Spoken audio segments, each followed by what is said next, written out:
한 아이를 키우기 위해서는 마을 전체가 필요하다는 말이 있습니다. 이와 마찬가지로 한 사람의 주의 종이 그 역할을 잘 감당하기 위해서는 수많은 사람들의 도움이 필요하고 그들을 통한 기도와 그들을 통한 후원이 필요한 것입니다. 신약 성경에 나오는 사도 바울, 학자들은 사도 바울이 놓은 기초가 아니었다면 우리 기독교가 든든히 설 수가 없었을 것이다, 이렇게 자신 있게 말을 할 정도로 사도 바울이 기독교에 세운 공헌한 그 일은 그 누구와도 비견할 수가 없을 정도입니다. 이 사도 바울을 우리가 아는 사도 바울 되게 한 여러 사람이 있습니다. 손으로 꼽으라 하면 한 3사람 정도 우리가 꼽을 수가 있습니다. 그 중에 한 사람은 위로자라고도 알려진 바나바입니다. 그 누구도 사도 바울의 진정한 사도성을 인정하지 않고 있을 때 바나바는 바울을 이끌고 그의 고향 길리기아 다소에 가서 14년 동안 함께 목회를 했습니다. 인생의 선배로서 또 주의 종으로서 그를 이끌었던 것입니다. 그에게 있었던 모든 오해와 그에게 있었던 모든 편견을 벗겨낼 수 있는 14년 동안 그와 함께 했다는 사실입니다. 사도 바울에게는 선배만 있었던 건 아닙니다. 좋은 후배가 있었습니다. 디모데라는 그런 제자가 있었습니다. 디모데라는 제자, 자기 아들처럼 여기는 그 제자가 있었기 때문에 사도 바울은 그 어떤 위험에 닥쳐서도 혹여 내가 잘못될지라도 내 뒤에 있는 이 디모데가 내 뒤를 이어갈 것이다, 자신 있게 자기의 사역을 감당할 수 있었으며 담대하게 어느 곳에 가서든지 주님께서 하라 하신 일을 할 수 있었고 전하라는 말씀을 전할 수가 있었습니다. 이 2사람 외에 또 한 사람을 들라 하면 이 2 인물보다 먼저 사도 바울을 주의 제자로 인정하고 받아들였던, 또 주님께서 시킨 대로 순종했던 인물이 있습니다. 그 인물이 오늘 사도행전 9장 말씀에 나오는 다메섹의 주의 제자 아나니아입니다. 앞에 말한 2사람보다도 아나니아는 사도 바울이 가장 위험한 인물일 때 받아들였던 바로 그런 사람이었습니다. 알려진 바로는 아나니아가 12제자 다음으로 예수님께서 구별하여서 뽑으신 70명의 제자 가운데 한 사람이었다, 이렇게 나오고 있습니다. 나중에 그는 다메섹의 초대 감독이 되었다라는 그런 설이 있습니다. 사도행전 9장 1절과 이전에 이렇게 시작합니다. 사울이 주의 제자들에 대하여 여전히 위협과 살기가 등등하여 대제사장에게 가서 다메섹 여러 회당에 가져갈 공문을 청하였다. 사울은 그때 당시 유대인 사회를 어지럽히는 무리들이 있고 사회의 발전을 저해하는 무리들이 있는데, 그들이 바로 엉뚱한 것을 믿고 사람이 죽었다가 다시 부활했다는 그런 헛된 사상을 가지고 따라다니는 그런 예수를 믿는 자들, 그리스도인임을 확신하는 사람이었습니다. 그는 이 사회를 안정하게 하기 위해서는 그들이 모여있는 근거지를 가서 일망타진하는 그런 계획을 가지고 있었던 것이죠. 그는 대제사장, 공권력을 가진 대제사장에 가서 체포영장을 받아냅니다. 사도행전 22장에 보면 어떻게 하여 이런 사도 바울이 사울 청년이라고 불리던 그때에 그런 일을 감행할 수 있었을까? 거기에 이력서가 나옵니다.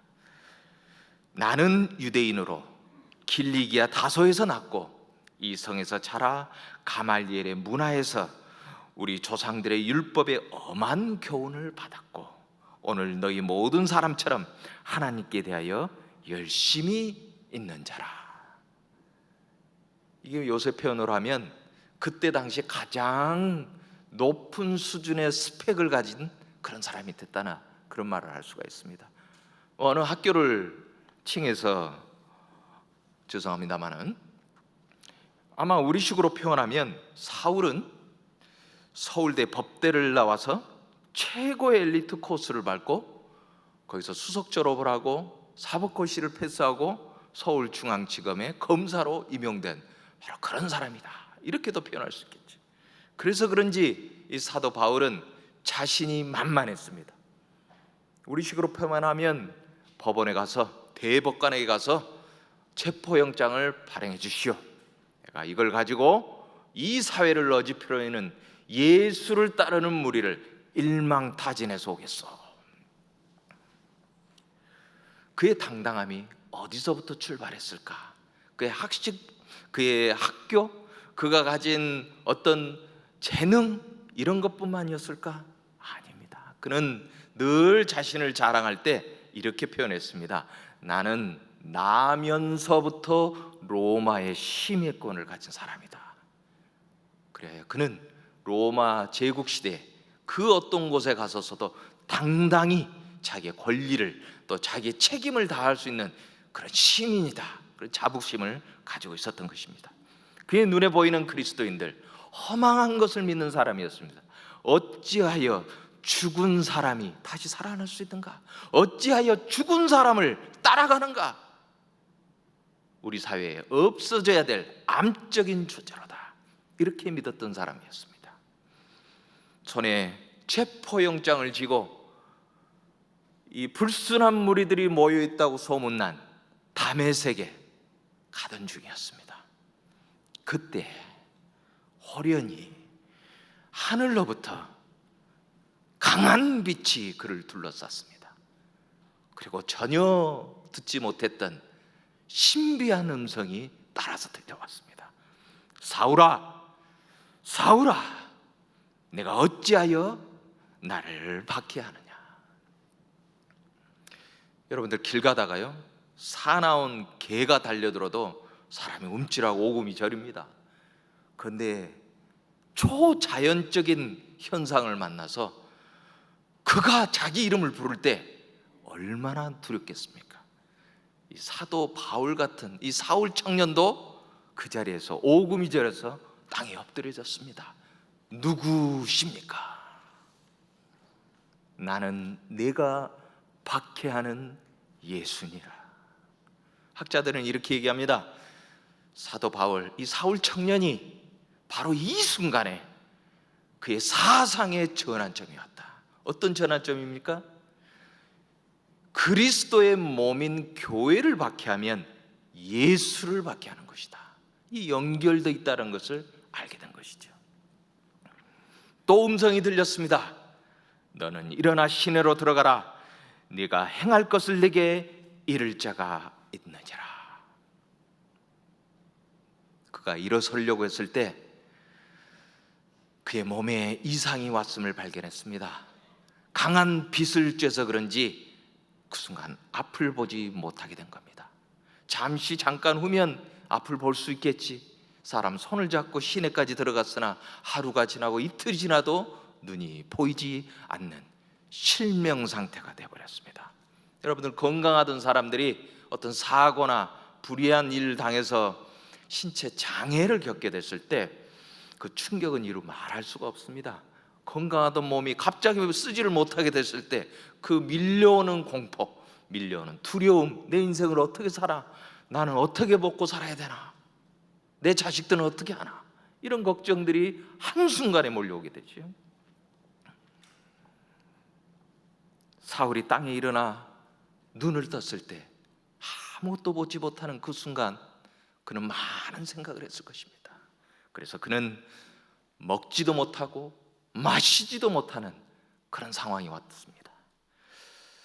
저는 대학교 3학년 때 도서관에서 공부를 하다가 학교 선배가 점심을 사준다고 그래서 학교 밖에 있는 식당을 갔습니다. 오랜만에 맛있는 걸 먹겠구나 기대감이 생겨서 따라 나왔었는데, 식사가 나오기 전에 잠깐 화장실을 가고 싶어서 이제 화장실을 가는 중에, 이 식당은 지하 식당이었는데 화장실은 2층에 있었습니다. 그래서 빨리 갔다 온다고 숨이 턱에 차도록 뛰어 올라가서, 계단에 올라가서 이 소변을 보는데 그냥 하늘이 샛노래지는 거예요. 거의 쓰러져 버렸습니다. 쓰러질 때 그냥 뒤로 넘어졌는지 목을 강하게, 머리를 땅에 부딪혀서 목에 충격이 온 것입니다. 도무지 혼자 일어날 수가 없었어요. 기절한 다음에 한참 뒤에 일어났더니 도저히 혼자 일어날 수가 없는 겁니다. 선배를 불러서 그 지하까지 기어 내려갔어요. 걸어갈 수가 없어서 그 선배에게, 형, 나 도저히 걸어갈 수가 없는데 병원 좀 데려다 줘. 근데 앰뷸런스를 불러서 갔던 병원이 빈센트 병원입니다. 빈센트 병원 응급실에 들어갔는데 뭐 한두 시간 누워 있으면 그냥 나올 줄 알았어요. 근데 그날따라 당직 보시던 분이 정형외과 과장님이셨던가 봐요. 이게 엑스레이를 딱 보더니, 여봐 학생, 자네 이대로 걸어 나가면 평생 전신 불구가 돼. 이거 무슨 얘기입니까?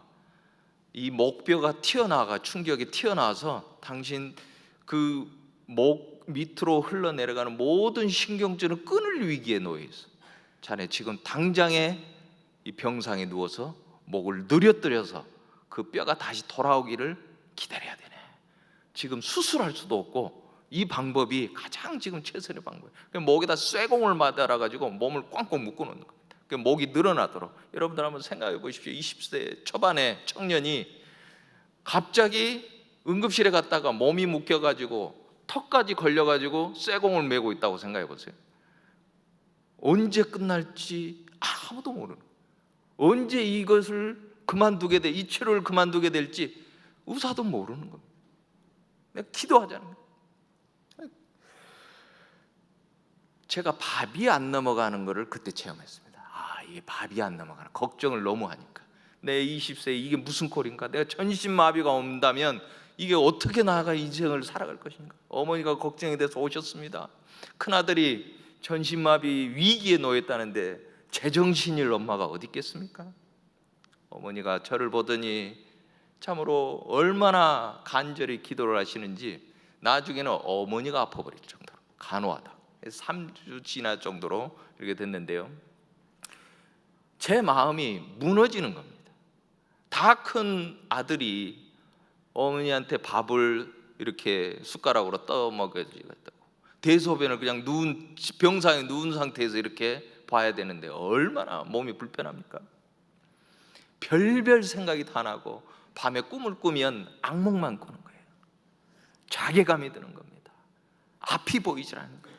내가 다시 이 병상에서 일어날 수 있을까, 그 생각만 들어요. 우리 어머니가 얼마나 간절히 기도하셔야 돼요. 몸이 아플 정도로 기도하셔서 3주 만에 변화가 왔습니다. 제 몸에 어떤 변화가 왔는가 하면은 제 등에 전기가 오는 거예요. 벼락치듯이 전기가 계속 오는 거예요. 그 의사 선생님이 하는 얘기가 뼈가 제자리로 돌아가면서 신경이 살아난다는 거예요. 좋은 얘기라는 겁니다. 좋은 소식을. 제가 한 달이 못 돼서 어머니가 아프신 통에 퇴원을 했습니다. 그런데 감사하게도 제가 걸어서 퇴원을 했습니다. 할렐루야. 어머니가 그러시는 겁니다. 이 너무 감사한 일 아닌가. 전신마비 될 줄 알았던 아들이 살아서 제 발로 걸어서 오니 얼마나 감사합니까? 이게 주일이 됐는데 저보고 이 동네 아는 교회 있냐고 그러시는 거예요. 제가 성대 앞에 지나다 보니까 맨날 보이는 교회가 있었어요. 제가 저 교회 가면 되겠다고. 그 주일날 갔더니 그날 설교하시는 목사님이 안광수 목사님이셨던 거죠. 제가 그 뒤로 세례를 받은 겁니다. 그때 그 경험 때문에 하나님이 나를 살려주셨구나. 사울이 앞을 보지 못하고 실명이 되는 3일 동안 무슨 일이 일어났을까? 저는 제 경험을 비춰보건대 좌절감, 자괴감, 그리고 자기가 지금까지 살아온 인생을 수도 없이 돌이켜보고 내 인생에 뭐가 잘못됐는지 자기를 반성해보는 그런 시간을 가졌지 않았을까, 그런 생각을 해봅니다. 또 다른 의미로 3일이란 기간은 왜 필요했을까? 그 3일은 주의 영이 다메섹의 주의 제자 아나니아와 소통하는 시간이었을지 않을까, 그런 생각을 해봅니다. 그때 10절에 보면 다메섹에 아나니아라 하는 제자가 있더니 주께서 환상 중에 불러 이르시되 아나니아야 하시거늘 대답하되 주여 내가 여기 있나이다. 주께서 이르시되 일어나 집가라 하는 거리로 가서 유다의 집에서 다섯 사람 사울이라 하는 사람을 찾으라. 그가 기도하는 중이니라. 아나니아가 앞뒤 생각이 없는 사람은 아니었습니다. 주님께서 말씀하시면 무조건 하겠습니다 이런 사람이 아니라 아주 신중한 사람이었던 것 같아요. 13절과 14절을 보면 주여 이 사람에 대하여 내가 여러 사람에게 듣사온즉 그가 예루살렘에서 주의 성도에게 적지 않은 해를 끼쳤다 하더니 여기서도 주의 이름을 부르는 모든 사람을 결박할 그 권한을 대제사장들에게 받았나이다. 아나니아는 사울이라는 청년을 찾아가면 어떤 일이 발생할지 자기에게 임할지 이미 알고 있었다. 그렇게 위험한 인물이었다는 것이죠. 주의 제자라는 거, 자기가 숨어서 예수 믿고 있다는 사실을 공개적으로 드러내고 체포하러 오는 사람, 그 사람에게 자수하러 가는 거랑 똑같은 거예요. 아나니아가 주의 성령께서 말씀하신 그 소리를 듣고 얼마나 마음속에 갈등이 생겼겠습니까? 아마도 그에게 가족이 있다면 이렇게 얘기했을 것입니다. 아니 여보, 당신 죽으려고 작정했어? 저 사람 우리 잡으려고 온 사람이야, 속지 마. 아마 이렇게 얘기했을지도 모르겠습니다. 우리가 하나님의 뜻에 전심으로 순종하고자 할 때 늘 기쁜 일만 있겠습니까? 늘 쉬운 일만 있겠습니까? 남들이 박수치고 좋다고 하는 일만 있겠습니까? 그렇지 않더라는 겁니다. 사울이라는 청년을 만나러 가려는 그 아나니아 마음속에는 자기의 모든 것을 버려야 되고 자기 가족까지도 희생해야 될지 모른다는 그런 무거운 부담감이 그 안에 존재했을 것입니다. 아마도 그런 이유 때문에 우리 주님께서는 아나니아에게 다시 한번 말씀하셔요. 가라, 이 사람은 내 이름을 이방인과 임금들과 이스라엘 자손들에게 전하기 위하여 택한 나의 그릇이라.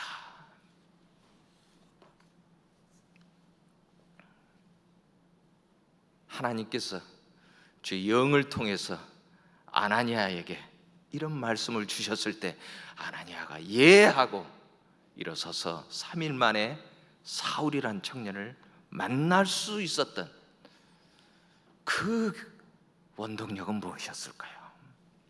저는 사도행전에 보면 아나니아가 어떤 식으로 하나님과 교제했는지 자세히 나와 있지는 않습니다. 그렇지만 그는 분명히 하나님께서 부르셨을 때 예 하고 대답할 수 있었으며 그 부르심에 툴툴 털고 일어나서 따라갈 수 있는 영적으로 민감한 사람이었으면 분명합니다. 에디 깁스라는 학자가 쓴 책이 있습니다. 그 책의 이름은 The Journey of Ministry 이렇게 되어 있는데 이걸 한국어로 번역하면 목회 여정 이렇게 표현할 수 있어요. 그분이 쓴 책의 1장에 보면 워킹이라고 되어 있습니다. 동행이라고 번역할 수 있겠죠. 하나님께서 쓰시는 사람들을 창세기부터 계시록까지 쭉 보니까 공통점이 있더라는 거예요. 그 공통점이 무엇인가? 하나님과 동행한 사람이었다는 겁니다. 하나님께서 쓰시는 사람의 가장 중요한 특징 중에 하나는 하나님께서 가자, 나랑 같이 안 갈래? 가던 사람이라는 거예요. 그곳이 어떤 곳이든지 그곳이 어떤 어려움이 있든지 예, 주님 가는 곳이라면 주님 손 잡고 제가 따라가겠습니다. 그런 사람이라는 거죠. 창세기 5장의 에녹, 아람의 우순이지요. 300년을 하나님과 동행하니라. 에녹에 대해서 다른 설명이 없어요. 300년을 하나님과 동행하니라. 노아 창세기 6장에 나옵니다. 노아는 의인이요 당대의 완전한 자라. 왜? 그는 하나님과 동행한 자였기 때문에. 아브라함이 그랬습니다. 이삭과 야곱이 그랬습니다. 모세가 그랬으며 모든 선지자들이 부름을 받을 때마다 주께서 가자 그러시면 갔던 사람들이 구약 성경에 허다한 우리의 증인들입니다. 신약 성경은 어떻습니까? 복음서에도 예수님께서 제자들을 부르실 때 그물질을 하다가도 내가 너희로 이제부터 사람을 낚는 어부가 되게 하겠노라. 예수님과 따라갔던 사람입니다. 예수님과 동행했던 사람들입니다. 그 제자들이 신약의 교회를 일으켰던 바로 그런 사람들입니다. 하나님이 같이 가자 하면 어디든지 따라갈 수 있는 사람, 이런 사람을 성경은 하나님과 함께 걷는 사람, 하나님과 동행하는 사람이라고 표현합니다. 하나님 말씀대로 행할 수 있는 사람. 그래서 하나님이 나랑 같이 걸어갈 수 있는 사람이구나.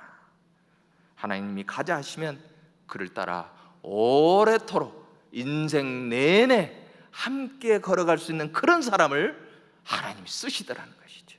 이 나다나엘이란 선지자, 나다나엘이란 제자도 그랬으며 아나니아라는 이 주의 제자도 그런 걸음을 걸었다는 것입니다. 17절에 보면 어떻게 아나니아가 주님과 동행했는지 자세히 보여줍니다. 아나니아가 떠나 그 집에 들어가서 그에게, 사울이죠, 사울에게 안수하여 이르되 형제 사울아, 주 곧 내가 오는 길에서 나타나셨던 예수께서 나를 보내요. 내가 지금 혼자 온 게 아니라는 것이, 주 곧 내가 오는 길에서 나타나신 그 예수께서 나를 보냈기 때문에 내가 그분을 따라왔노라. 너로 다시 보게 하시고 성령으로 충만하게 하신다. 사울을 부를 때 형제 사울아 하며 가장 먼저 사울을 주의 제자로 받아줬던 사람, 하나님과 동행하며 그 자리에 갔던 아나니아의 목소리입니다. 제가 이번 7월 초에 호주에서 열리는 세계 선교 학회에 참석하러 갔습니다. 첫째는 거기서 논문을 발표할 일이 있어서 갔고요. 두 번째는 제 개인적으로 한 가지 이루고 싶은 일이 있어서 갔습니다. 제가 박사과정을 하는 동안 마지막 2년 동안 저의 논문을 지도해 주셨던 지도 교수님을 만나 뵈러 가고 싶었습니다. 이분은 호주 여성이세요. 싱글 선교사로 오래전에 가나에 오셨다가 영국으로 가서 박사학위를 하고 교수가 돼서 가나에서 일생을 바치신 분입니다. 이분이 싱글 여성이기 때문에 굉장히 성격이 올곧으세요. 그래서 뭐 가르치실 때도 굉장히 어떻게 보면 빈틈이 없이 잘 가르치시는, 이분 가정이 세 자녀가 있어서 모두가 다 선교사가 된 그런 가정이더라고요. 선교사이면서도 교수였던 그런 분이셨습니다. 근데 이제 성격이, 죄송합니다만은 이제 여성분이 이제 오래도록 선교지에 계시다 보니까 이 성격이 굉장히 좋게 표현해서 아주 올곧으시고 빈틈이 없으시다 보니까 이게 이제 바늘로 찔러도 이제 좀 안 들어가는 그런 성격의 분이세요. 이제 학생들이 그 밑에 들어가서 박사학위를 하기 싫어합니다. 왜? 너무 힘들게 하니까. 저도 이제 제가 선택한 건 아니고 학교에서 선택을 해서 저보고 그분에게 가서 이제 박사학위를 논문 지도를 받으라 해서 갔는데, 소문대로예요. 소문대로 학생들 가운데 이분에 대해서 소문이 뭐냐면 마귀알마. 얼마나 심하게 합니다. 저도 가서 한 챕터 끝날 때마다 가가지고 검사를 받으면 얼마나 마음이 힘들든지, 정말 그 교수실 나오면 그 세면 바닥이거든요. 그 교수실 앞에가 세면 바닥인데 그 세면 바닥 머리를 박고 싶어요. 그냥 얼마나 마음이 힘들든지 내가 이거 포기하고 말지, 내가 이런 소리를 들으면서 내가 왜 공부해야 되나, 이런 정도로 마음이 어려운 거예요. 하여튼간 제가 제 마음속으로 이분이 나를 박사학위를 안 주려고 작정을 했구나, 이렇게 오해할 정도로 힘들게 제가 이제 박사학위를 하게 됐습니다.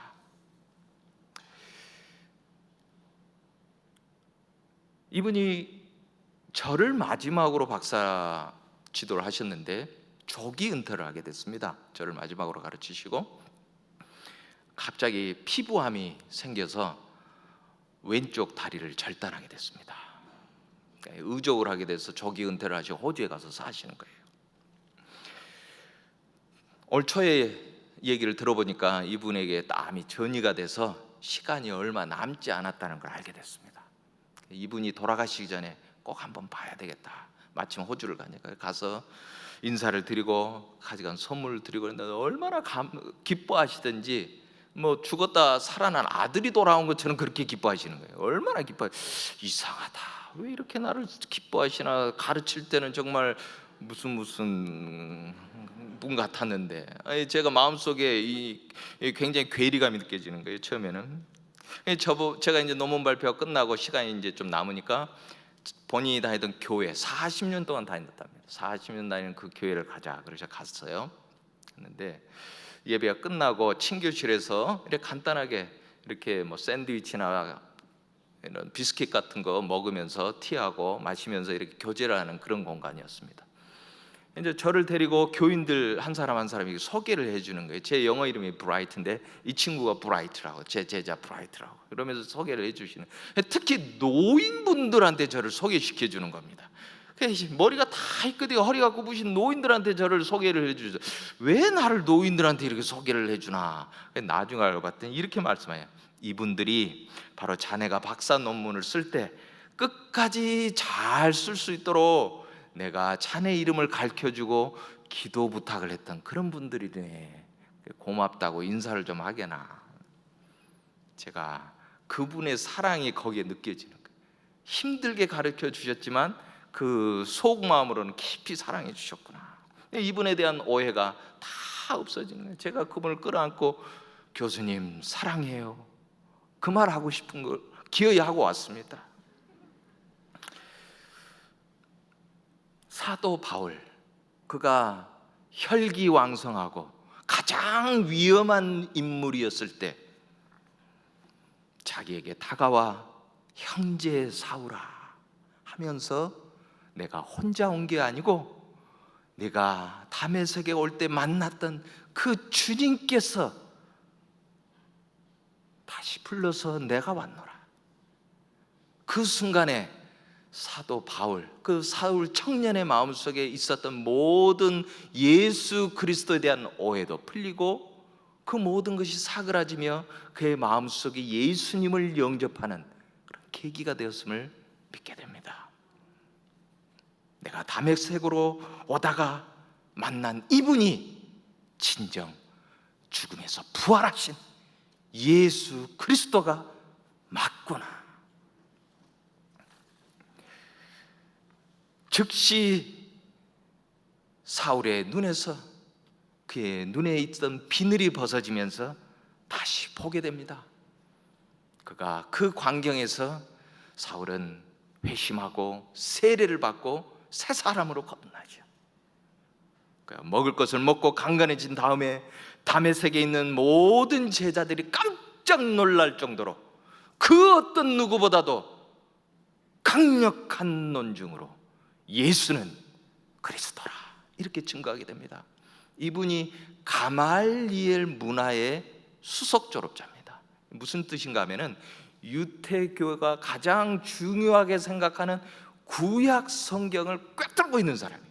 이 사도 바울이 어떻게 해서 그 모든 유대 공동체에 가서 강하게 예수님을 그리스도라 정할 수 있었는가? 구약 성경의 전문가였기 때문이었습니다. 그는 구약 성경의 그 깊은 지식을 가지고 강하게 예수를 바로 우리가 기다리던 메시아 그리스도라고 전하는 사람. 그래서 주님께서 뭐라 그랬습니까? 이는 내가 택한 그릇이라. 할렐루야. 사울은 자신을 처음 주의 종으로 자신을 형제 사울아 하고 찾아왔던, 그 유언을 무릅쓰고 찾아왔던 아나니아, 그 사람에 대한 고마움도 잊지 못하였을 것입니다. 사도행전에서만 봐도 9장뿐만 아니라 사도행전 22장과 26장에 다메섹에서 자신을 만나줬던 예수 그리스도, 자신을 찾아왔던 주의 제자, 잊지 못해서 3번이나 반복해서 간증을 합니다. 사도 바울이 가장 마지막 인생의 노년에 썼다고 알려지는 고린도 후서에 11장에 보면 이렇게 쓰여져 있습니다.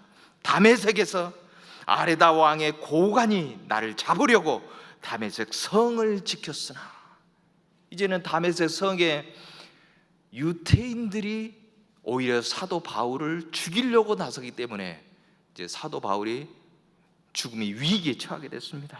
그때 나는 광주리를 타고 들창문으로 성벽을 내려가 그 손에서 벗어났노라.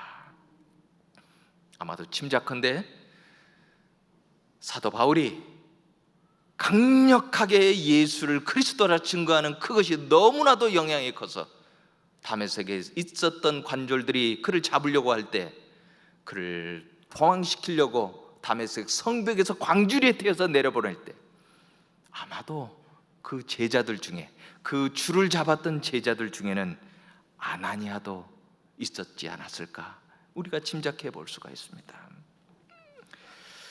사랑하는 손성교회 성도 여러분, 우리 한국교회는 이제 또 다른 아나니아가 필요한 시기가 되었습니다.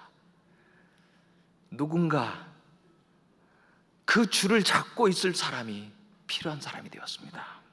하나님의 손에 붙들려 쓰임받을 사람, 하나님이 언제고 불러서 사명을 줬을 때 보낼 수 있는 그런 사람, 하나님께서 나랑 같이 가자 했을 때 툴툴 털고 일어나서 주님, 내 주님 손을 잡고 가겠습니다. 주님이 계시는 곳이라면 그 어떤 위험이라도 제가 따라 나서겠습니다. 그 각오로 주님 앞에 쓰임받는 저 여러분 되시기를 주님으로 축원합니다. 기도하겠습니다. 주님 감사합니다. 주님께서 주시는 귀한 은혜 통해서, 아나니아를 통해서 하나님과 동행하는 삶이 어떤 삶인지 깨우치게 해주시니 감사합니다. 믿고 순종하는 저희 모두가 되게 해주시옵소서. 예수님 이름으로 기도했습니다. 아멘.